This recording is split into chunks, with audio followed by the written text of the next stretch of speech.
Assalamualaikum warahmatullahi wabarakatuh. Halo guys, kenalin aku Ahmad Rio Wahyu Caksono, biasa dipanggil Cakso, dan rekan Saya Iwayan Valentino Kaputra, bisa dipanggil Valen, mahasiswa Universitas Negeri Surabaya, prodi Ilmu Keolahragaan. Ngomong-ngomong nih, kan kita dari Universitas Negeri Surabaya, Fakultas Ilmu Olahraga dan Kesehatan kan? Iya. Dari prodi Ilmu Keolahragaan. Mungkin dari penonton banyak yang kurang tahu nih tentang jurusan kita. Iya, jurusan. Tentang prodi kita ini apa? Bisa dijelaskan, Mas Valen? Boleh nih aku jelasin. Jadi itu prodi Ilmu Keolahragaan tuh jurusan yang mempelajari olahraga kesehatan. Jadi mahasiswa prodi Ilmu Keolahragaan tuh harus mempelajari ilmu kedokteran dasar seperti anatomi, biokimia, fisiologi, fisioterapi, masas. Terus masih banyak juga mata kuliah olahraga yang menyangkut olahraga gitu. Oh, berarti prodi kita ini kan tidak hanya mencakup tentang olahraga saja, praktek-praktek itu enggak. Gitu. Jadi kita juga mempelajari tentang kesehatan juga. Kita juga harus tahu dasarnya gitu. Jadi enggak tentang melulu olahraga gitu, Bro. Ini kita akan membahas tentang sistem pernapasan ya.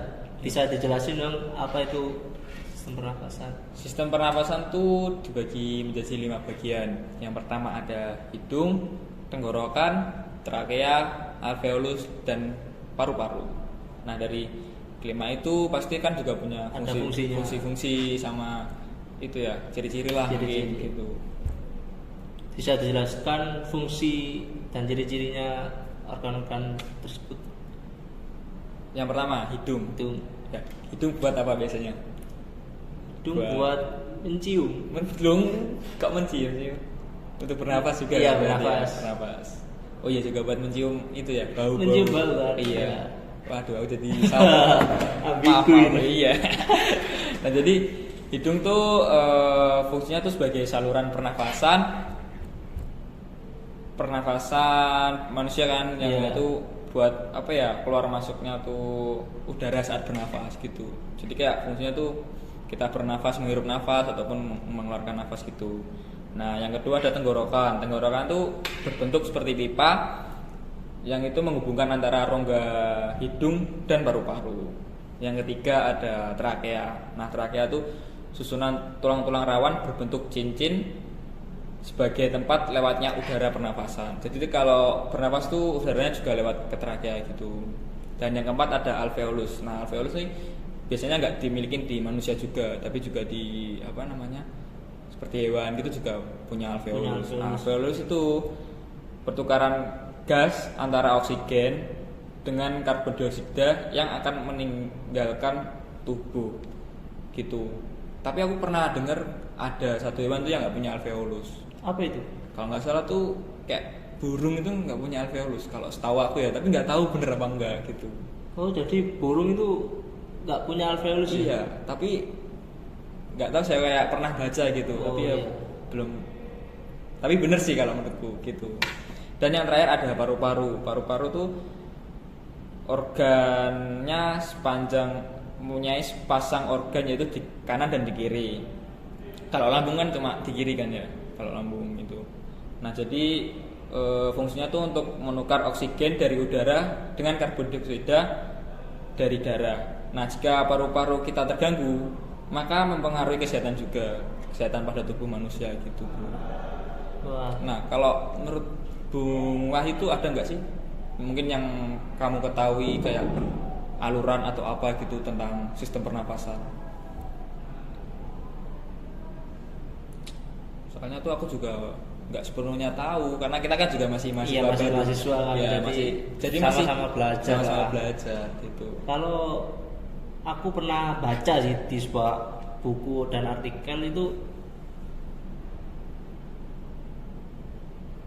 alur pernafasan itu pada manusia terdiri dari hidung kan, yang pertama hidung. Iya, nah itu alurnya itu dari hidung menuju ke faring, Faring. Dari faring menuju ke laring, terus ke trakea, habis ke trakea ke bronkus, langsung ke bronkeolus, alveolus, dan terakhir paru-paru. Itu sih Paru-paru. yang pernah aku baca gitu. Itu alurannya gimana? Kalau mungkin dari faring tuh gimana, ngelewatin apa gitu? Oh, kayak iya. anunya gitu gimana? Oksigen masuk melalui hidung Iya, masuk dari itu. yang akan disalurkan menuju paru-paru. Sebelum sampai menuju tujuan akhir paru-paru, oksigen melewati faring atau tenggorokan. Jadi masuk gitu ya? Iya, masuk dari hidung Tapi mas sampai bawah nggak sih? Sampai paru-paru nggak sih? Kalau Nggak. Nggak. Oh. menuju ke faring dahulu kan. Masuk faring dahulu. Dari faring atau tenggorokan itu oksigen disalurkan menuju trakea. Terus gimana? Udah Terus sampai- melewati faring dan trakea, oksigen disalurkan ke epiglottis epiglottis. yang berupa lipatan pada tulang rawan dan letaknya terdapat di belakang lidah. Di Oh, belakang lidah. Di belakang lidah. Lidah, iya. Bawah. Belakang atau bawah? Belakang. Belakang. Oh. Epiglottis ini mirip seperti katup. Bentuknya mirip seperti katup. Iya, seperti katup tahu.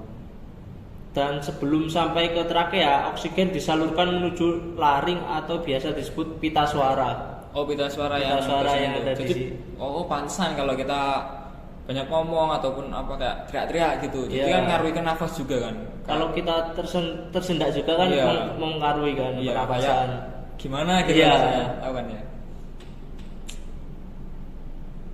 Yang memiliki dua pita suara yang memproduksi suara. Jadi pita suara itu memiliki dua pita suara yang bertugas untuk memproduksi suara. Terus kalau paru-paru tuh gimana? Paru-paru tuh berarti nggak masuk ke alur pernapasan atau gimana kalau menurut? Kalau menurut aku sih Cuma itu ya kayak menyerap apa ya? Kan kadang kan juga menyaring kotoran atau apa gitu. iya, jadi tujuan akhir dari pernapasan kan di paru-paru. Iya. Jadi alurnya itu ya dari hidung sampai Terus kembali lagi gitu iya. berarti ya. Gitu. Kan kita menghirup dan mengeluarkan nafas kan. Jadi mungkin paru-paru ini tempat apa ya? Tempat akhir gitulah pokoknya. Iya, tujuan Iya. akhir dari pernafasan itu sendiri gitu. Oh gitu ya. Mungkin itu saja penjelasan Di sistem di pernapasan. sistem pernafasan kali ini. Tunggu konten selanjutnya. Stay tune. Jangan lupa follow, Like, comment dan subscribe. like, comment, dan subscribe ya. Thank you Terima kasih. guys. Thank you.